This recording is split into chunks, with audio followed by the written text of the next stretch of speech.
Hi, I'm Nahani, and I'm going to introduce you to the speakers at Camp Disclosure.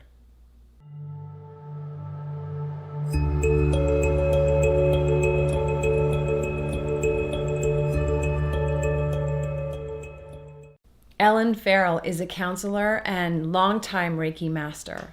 She's a psychological intuitive, an empath, and a clairaudient.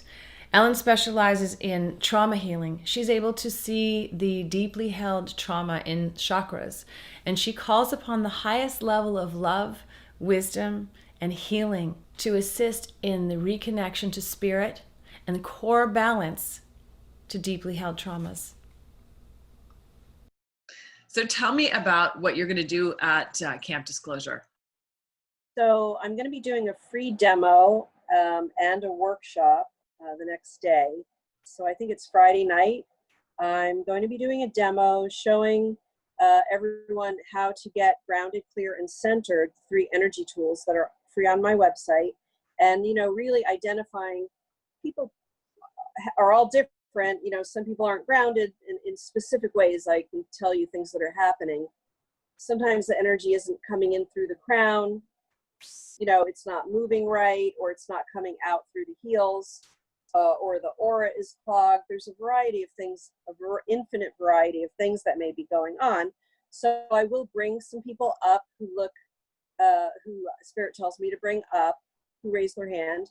And then I may do something on the table also, on the massage table, where I go deeper into a chakra or whatever. You know, in my work, I read every chakra. This is the way I like to work with people. They sign up for me to read every chakra, see what's going on in there, which there may be a story, and the status of the chakra itself, which is a particular element. And also earth connection and ancestry and spirit connection and guides at the top. And I like to read all of that, and we have a conversation, and then when it's clear enough, it will anchor into the core. So I see that it's very amazing and full color, beautiful and amazing, and very specific to the person. And then I also check the meridians. I check what's going on in the aura. And then there are lines under the chakras that I see as each chakra anchors, and I see them change. And they also correlate the corners of the torso to chakras as well, the middle chakras.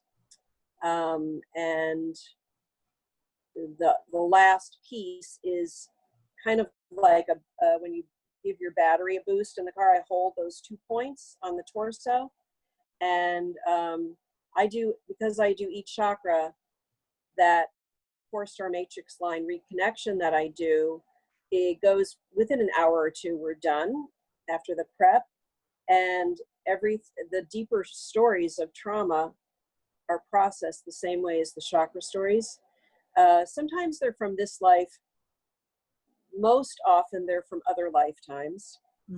And some people have super major trauma in this lifetime, and that will show up if it's not resolved often. Yeah, and then we reconnect that, and that's kind of like the chassis of the car. So we've got you really solid. You'd have to have a brand new trauma, but even if you did, you'd kind of be able to talk yourself through it better than going into freeze mode. And then you get a third eye upgrade. Right. So we won't get to do all of that, but I want to get people in the direction of thinking about and noticing when their chakras feel off. What is hitting them? Are they getting triggered? Is somebody violating their space? Is something inappropriate happening? Is someone in pain? Like, what's going on? Is it me? Is it the environment? And being able to have more awareness of that, to raise their vibration and to begin practicing the proper breath work as a habit. So I want to help everyone to learn how to do that. Just like one of the first things I like to do is make sure you're breathing abdominally, which activates the 4-star, which is at the navel, which is your divine particle. So it's not an idea I have seen it, and I see it every time I work on someone. And just knowing that alone can help unhook you from whatever insanity is happening in any given moment, any absurdity, you know, it gives you that objective perspective to ask spirit, to be able to take a breath and say, what's going on? Is there something I need to do? I'm breathing right now. I'm breathing a little better now that you said that. Like, oh yeah. Yeah. So if we're breathing in the Thank you. chest, and we can't breathe properly if our alignment is off. So that's another thing I could do with the group. Although I'll probably go, I don't know, I'll figure it out in the moment, because whoever shows up, that's what I do the work for. So whatever I say now may not be correct, but it's in the direction. To specifically make sure that people are actually doing it, because everyone who's been to a yoga class probably has heard someone say, you know, exhale, pulling the navel toward the spine, inhale, expand your torso, but they don't usually check to see if anyone's doing it. And I'm a yoga teacher too, and I've had yoga teachers and singers and occupational therapists, doctors, all kinds of people who should be breathing correctly as a habit, and they're 99% not. Mm. That's really important, because if it's not a habit, then when the stuff hits the fan, you're not going to remember to go, oh, I have to breathe. Because you can't think if you're not breathing correctly. Mm-hmm. You can't access spirit. You're just in, you know, trying to notice your chin is on the floor and you're frozen there. It's kind of a spiral fight or flight thing kicks in. Yeah, or you just freeze. So we'll definitely be looking at the breath and the alignment, and I might go around the room and just, you know, I studied Alexander technique as part of my BFA with Bruce Furtman, and it's very important work. People are not aligned, their sternum isn't lifted, so their back is arched down and their head is sticking out, and the energy can't get to the front of the brain. And all the floors, the vertebrae are hitting each other, so the flow to the organs is not happening. The meridians get blocked. You know, it's a downward spiral. And then you do that for years, and you get really entrenched in your habits and your triggers as who you are, not as where you're stuck.